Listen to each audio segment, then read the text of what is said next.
Bullshit. You have a buyer out there.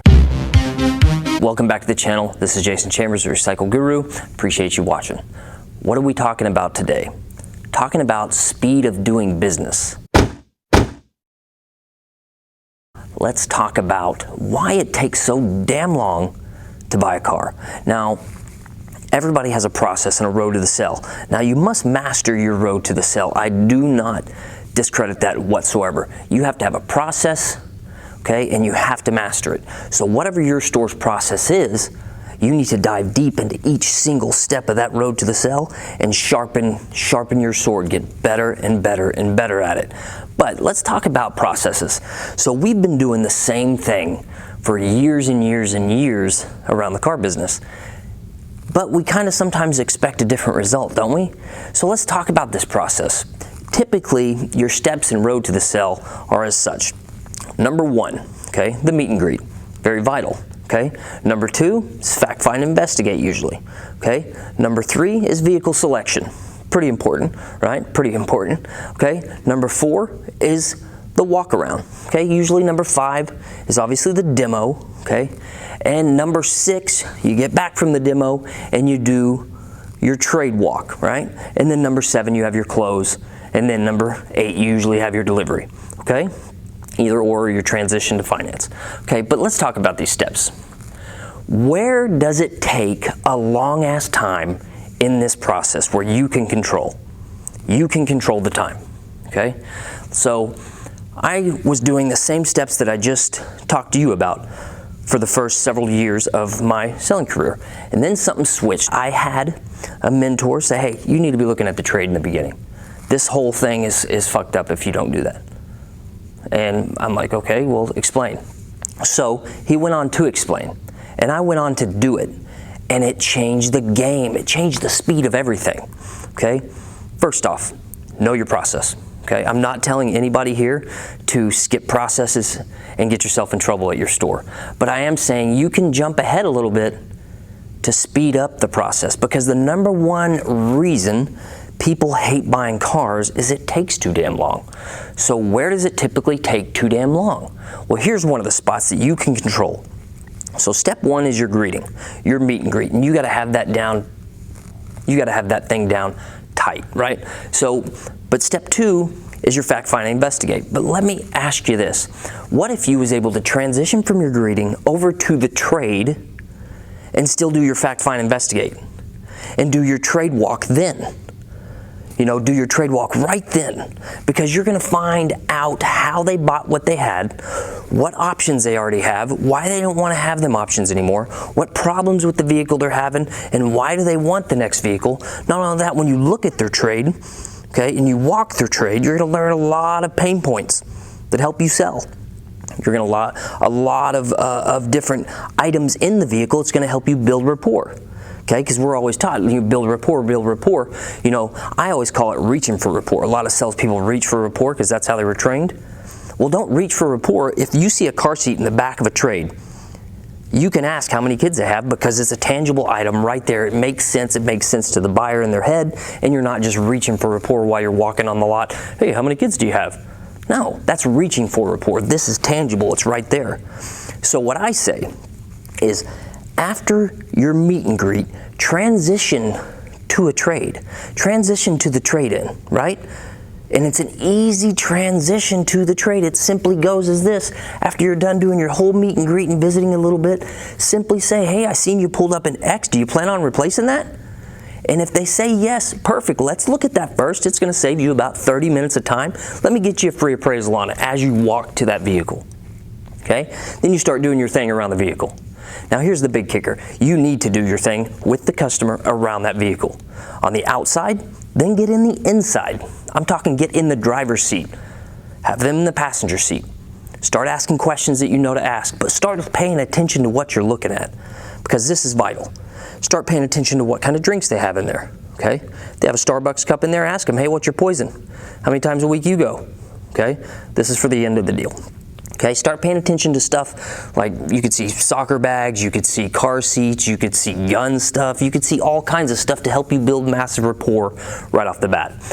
Then you can start asking them, hey, Do you want to go the same equipment in X that this one has? I see this one has cloth. Do you want to stay cloth? I see this one has X. Do you want to stay X? What does this vehicle not have that your next one must have on it? What's this vehicle not doing that your next one has to do for you? These are vital questions, and you're asking them right there. You're finding out, do you want to go bigger or smaller than this one? Why are you wanting to get rid of it? All of it, and you're doing it all around the vehicle. All around the vehicle. Okay? Then you drive the vehicle, literally just drive it around your parking lot. You do not need to take it on a long drive, just drive it around the parking lot. Because you're going to hear things. You're going to hear the brakes squeak, you're going to hear the brakes, and you're going to feel the brakes possibly not work. You're going to see the check engine lights. You're going to find out a lot of things about that vehicle just driving it one lap around the parking lot, and then you park it right up front. You park that vehicle right up front, because hopefully in the end of your process you can park the new one next to the old one. That's an end strategy, but can't do it every time, but it does help. Then you say to that customer, my manager is going to love this vehicle. He's going to love to appraise this vehicle, no matter what it is. It's never negative about the vehicle. That's a whole different video, but it's never negative about the vehicle. My manager is going to love this vehicle. Let me go get him the keys to this, and I'm going to show you X. Boom. You run inside. You give your keys to your manager and say, hey, here you go. I have a customer out here I'd like to introduce you to. Okay? And I need his vehicle appraised. Boom.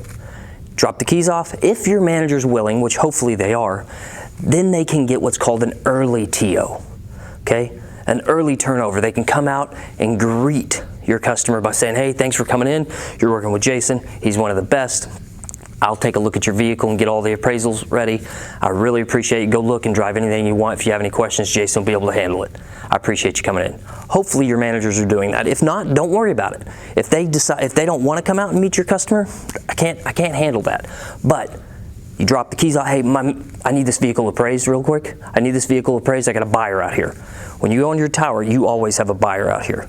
You're not, I got a guy, hey, I got this person thinking about this. Bullshit. You have a buyer out there. So you need to sell your desk the same way you sell your customer, with crazy enthusiasm. I got a buyer out here. I got a buyer out here. We need a vehicle appraised. Drop it off. If you want to introduce yourself to them, well, why do I need to do that? If they start saying that shit, just go. Now, I just need the vehicle appraised. Boom, drop it off. Go back out there, okay? Take them to the inventory. Land them on the least expensive one that fits their wants and needs. Because by now, if you've asked enough great questions, you have an idea. If they didn't have any idea, you have an idea which vehicle fits their wants and needs that's the least expensive. Okay? Why does that speed up time?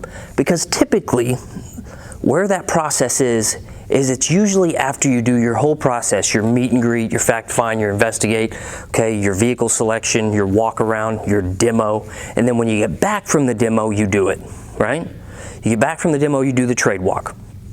Then you go inside to get the pencil put together, you give your manager that. It takes your manager, how long does it take your manager? 10, 15, sometimes 20 minutes, depending if he's busy, sometimes more, hopefully not. Okay, and what's the customer doing and why that happens? They're sitting. They're just sitting. It's a waste of fucking time to have that spot right there. To have the trade appraisal at the end is stupid. Okay? I'm just going to say it. It's stupid and it's old school. You need to have it in the beginning. So when you're showing the vehicles and when you're doing your walk around and your demo, all that time, that 45-minute span that you're doing and selling the vehicle, if you gave the keys to your manager, that is the time they can go. During your time you're selling, they have plenty of time to get that shit done in that time span. That way when you get back, all it is getting the numbers and presenting them. There is no sitting, there is no waiting, there's none of that. Okay? The old school way of doing it when you get back from the test drive takes too long. That means your customers are sitting, waiting. All the ether you built up to get them all excited about the car on the test drive and everything you did, your trial closes, it all goes down. Why? Because you go inside and you sit for 10, 15, 20 minutes waiting for figures because your manager's busy doing other deals and he's got to find a way to get out there to look at the vehicle, drive the vehicle, and do all that. It's crazy. Do it early and do it often. Do it every single time. Trade walk on the second step. Meet and greet, and then transition over to a trade. Okay, you can still fact find and investigate with the transition over to the trade. Okay, but doing this part is going to speed up time. It's going to speed up so much time because now when you get back from the test drive, you don't have to wait for their manager. They've already had that part done. So if you do that, you're going to look better for your customer, you're going to look more professional, you're going to be doing something different than what everybody's doing, you're going to stand out, and you're going to sell more cars. The value of you goes way up instead of just having your customers sit for 10, 15, 20 minutes, because you know what's happening when they're sitting, right? They're scrolling through their phone, looking at other dealers, comparing everything, price shopping. Listen, you have to control everything about your process. This speeds up massive amounts of time. So I ain't telling you to kick your process. What I'm doing is try to readjust it so your customers ain't waiting. The number one reason people hate buying cars is it takes too damn long. So let's fix it. Speed up your process, be more efficient, be more professional, and make yourself stand out. Guys, I'm Jason Chambers, the Recycle Guru. I appreciate you watching. If you liked the video, hit the like button. If you want to subscribe, you can do that. Hey, leave a comment of what your process is and how you speed up your deals below. It's a waste of fucking time to have that spot right there.